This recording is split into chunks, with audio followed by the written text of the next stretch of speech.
Hello guys, welcome back to our channel. In today's video, I'm going to show how to fix wireless mouse not working on Windows. If the wireless mouse is not working on Windows, you can try the following troubleshooting steps. First is you need to check your mouse battery. Ensure that the batteries in your wireless mouse are not depleted and replace them if necessary. Also, you can check the USB receiver. If your mouse uses a USB receiver, ensure that it is properly connected to a USB support on your computer. You can also try connecting it to a different USB support.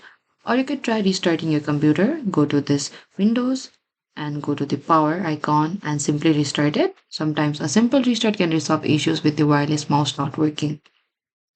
You could also go to the mouse drivers. What you have to do is simply right click in this power button, your start button, and look out for the device manager. And over here, you need to search for the mice and other.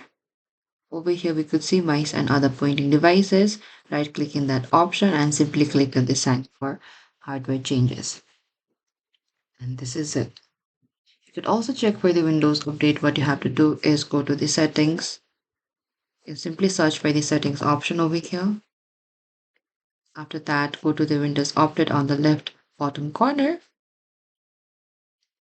What you have to do is simply click in this option that says download and install all. Make sure your Windows is up to date, and sometimes update includes fixes for hardware compatibility issues as well. And this is it. Thank you for watching this video. I hope I could help you. Do not forget to like, subscribe, and hit the bell notification icon for more upcoming uploads.